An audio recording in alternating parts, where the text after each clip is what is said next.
जो माँ की गोद में पलता है, बाप की उंगलियों को पकड़कर चलता है। उनकी जिंदगी के सबसे पहले दोस्त और सबसे पहले टीचर होते हैं उनके माँ बाप, जो उनकी लाइफ में एक ऐसी बुनियाद रखते हैं जिस पर उनका कल खड़ा होता है, कामयाबी का महल खड़ा होता है। लेकिन वो ही माँ बाप उन्हें अपने दुश्मन लगने लगते हैं जब वो बड़े हो जाते हैं। बड़ी अजीब सी बात है, जिन्होंने आपको संस्कार दिए जिससे आपकी सोच बनी, आज वो ही सोच अक्सर उनके खिलाफ हो जाती है। जी हाँ, ऐसा कई बार और कई घरों में हो जाता है कि हम बच्चे के साथ एकदम इगोइस्टिक हो जाते हैं। बच्चे की कुछ ऐसी स्टेटमेंट्स या कुछ ऐसे एक्शंस को हम पर्सनल ले जाते हैं और अपनी ईगो से ऑपरेट करते हैं, यानी कि हम इगोइस्टिक हो करके बच्चे से डील करते हैं। हम बच्चे से बहुत ज्यादा गुस्सा हो जाते हैं और रिएक्ट करते हैं, और सच पूछे तो हम भी बच्चे बन जाते हैं। तो यहाँ पर बहुत इंपॉर्टेंट है कि आप अपने पेरेंट के रोल को, उस रिस्पॉन्सिबिलिटी को ध्यान से समझें, जानें और एक अच्छा ग्रोथ, अच्छा अपब्रिंगिंग बच्चे को दें। बच्चे को ये सारी बातें याद रहेंगी और उसके दिमाग में एकदम गड़ जाएंगी और एक बिलीफ बन करके हमेशा उसे परेशान करेंगी कि मेरे पेरेंट्स मुझे इस तरह से ट्रीट करते थे। और अक्सर जब हम लोग काउंसलिंग करते हैं, हम लोगों को देखते हैं, उन्हें वो सारी बचपन की बातें याद होती हैं और उनके पूरे लाइफस्टाइल पे वो सब बातें इम्पैक्ट कर रही होती हैं। वो भी दुनिया से उसी तरह से नेगेटिवली डील कर रहे होते हैं और एक नेगेटिव इमेज सबके बारे में, दुनिया के बारे में बना करके कई ऐसे काम करते चले जाते हैं जो उन्हें बहुत नुकसान पहुंचाते हैं। तो जरूरी है कि आज ही आप इन चीजों को समझें और एक अच्छी अपब्रिंगिंग, एक अच्छा परिवार उस बच्चे को दें। माँ बाप जिनकी उम्मीदों का सहारा होते हैं बच्चे। हर माँ बाप कुछ ख्वाब देखते हैं जिन्हें वो चाहते हैं कि उनके बच्चे पूरा करें। वो ये भी चाहते हैं कि उनके बच्चे वो सब करें जो वो नहीं कर पाए।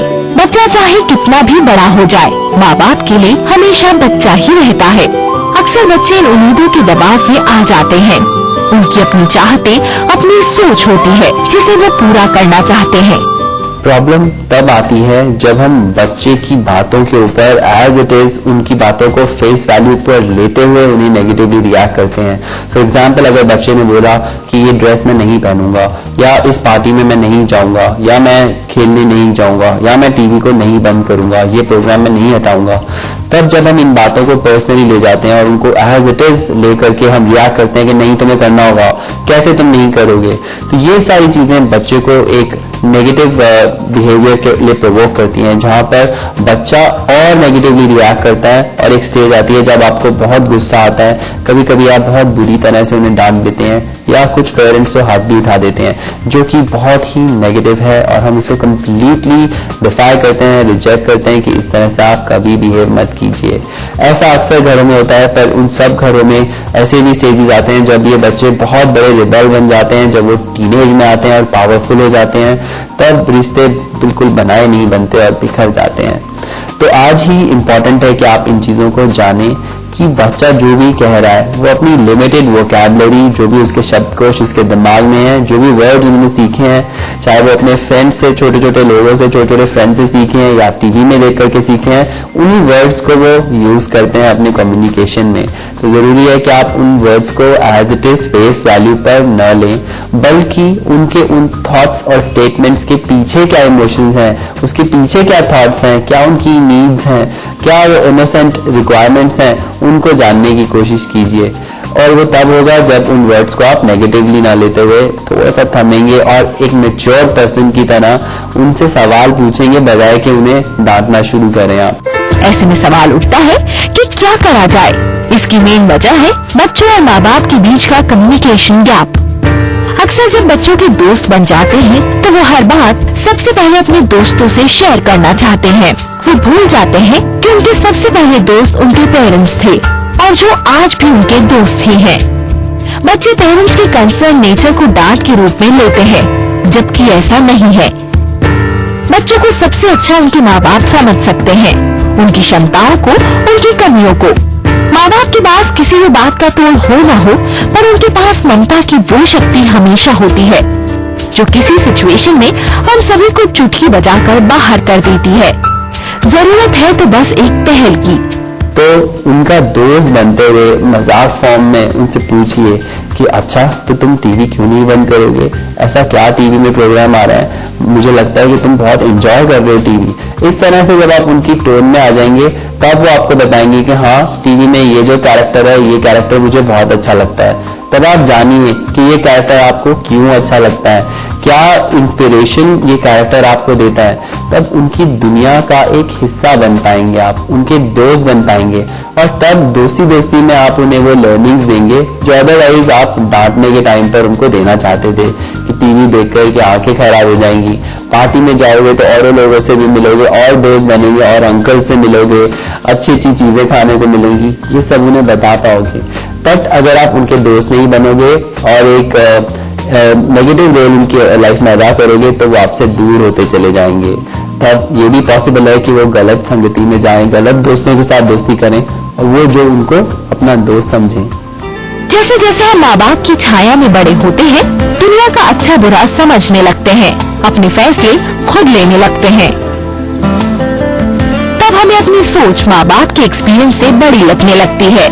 जो माँ हमारे बिना कुछ कहे सब कुछ समझ जाती है, आज हम उन्हें अपनी प्रॉब्लम इसलिए नहीं बताते क्योंकि हमें लगता है कि वो समझ नहीं पाएंगी। जिससे दूर होने पर हम रोने लगते थे, आज उसी से हम थोड़ा स्पेस मांगते हैं। आखिर ऐसा क्यों है? नेगेटिव रिएक्ट करना नॉर्मल है, अक्सर हम लोग गलती से कर जाते हैं। बट वाइज लोग वो होते हैं जो अपने रिएक्शंस को ऑब्जर्व करते हैं। जब वो कूल डाउन हो जाते हैं थोड़ी देर के बाद, तब अपने आप से पूछते हैं कि मैंने इतना नेगेटिवली क्यों रिएक्ट कर दिया। और तब आप जानेंगे कि आपकी खुद की कुछ पर्सनल फ्रस्ट्रेशंस हैं, कुछ आपके कुछ फेलियर्स रहे हैं, सुबह दिन में कुछ ऐसी घटनाएं घटी हैं जो आपको अच्छी नहीं लगी थी, जिस वजह से आपने रिएक्ट कर दिया। तो उस समय पर भी अगर आप इस चीज को सेंस कर जाएं, कोई बड़ी बात नहीं है और बहुत अच्छी बात है कि आप अपने पेरेंट के पास जाएं और उसे सॉरी बोलें। अक्सर लोग सॉरी को झुकना समझते हैं, सॉरी झुकना नहीं है, सॉरी ग्रोथ है। अगर आप जा करके सॉरी बोलेंगे और अपना रीजन बताएंगे और फिर जुड़ने की कोशिश करेंगे, तब भी वो आपका दोस्त बन जाएगा।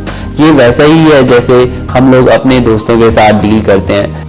वहीं दूसरी ओर माँ बाप को भी बदलते दौर के साथ बच्चों को, उनकी जरूरतों को, उनकी इच्छाओं को समझना चाहिए। अपनी सोच को आज के दौर में ढालने की जरूरत है और बच्चों का दोस्त बनकर रहने से ही आप ऐसा कर सकेंगे। वो हमेशा आप में ही अपना दोस्त ढूंढेंगे और हर बात आपसे डिस्कस करेंगे। किसी भी रिश्ते में ईगो आने का एक रीजन होता है कम्युनिकेशन गैप। जब हमारे दोस्त जब कुछ नेगेटिव रिएक्शंस देते हैं, कुछ हमारे हिसाब से नहीं करते हैं, तब हम दोस्ती तो नहीं तोड़ देते, तब हमें डोमिनेट तो नहीं करते। इसी तरह से हमारा बच्चा भी है, वो भी एक इंडिविजुअल है जो हमारे बराबर है। सिर्फ एज में और साइज में वो छोटा है, बट आपके लिए इंडिविजुअल वो उतना ही है जितना आपका दोस्त है। तो ये तो आपका खुद का अपना है, आपका फैमिली मेंबर है। सबसे करीब सिर्फ फैमिली मेंबर्स होते हैं, दोस्त भी होते हैं, वो आते हैं जाते हैं, थोड़ा सा दूर होते हैं, बट फैमिली मेंबर्स ही होते हैं जो लास्ट में आपके साथ होते हैं। तो ये बच्चे आपका फ्यूचर है, आपका प्रेजेंट है। जरूरी है कि आप इनके साथ वही इंडिविजुअलिटी, वही रिस्पेक्ट और वही प्लेफुलनेस के साथ बात करें जो आप अपने दोस्तों के साथ करते हैं। बस इतना ही फर्क है कि आपके पास एक रिस्पॉन्सिबिलिटी है उन्हें वो अच्छी वैल्यूज देने की, अच्छी इंफॉर्मेशन देने की, सही इंफॉर्मेशन देने की, जो आप तब दे सकते हैं जब आप उन्हें अपना फ्रेंड बनाए, डोमिनेट करते हुए नहीं, एज अ पेरेंट अथॉरिटेरियन होते हुए बिल्कुल भी नहीं। दुनिया में कोई भी बच्चा माँ बाप से दूर नहीं रह सकता, सिर्फ उन दोनों के बीच का ईगो उसे ये करने पर मजबूर करता है। अपनी ईगो भूलकर अपने माँ बाप, अपने बच्चों को अपनाइए, वो है आपकी असली दौलत।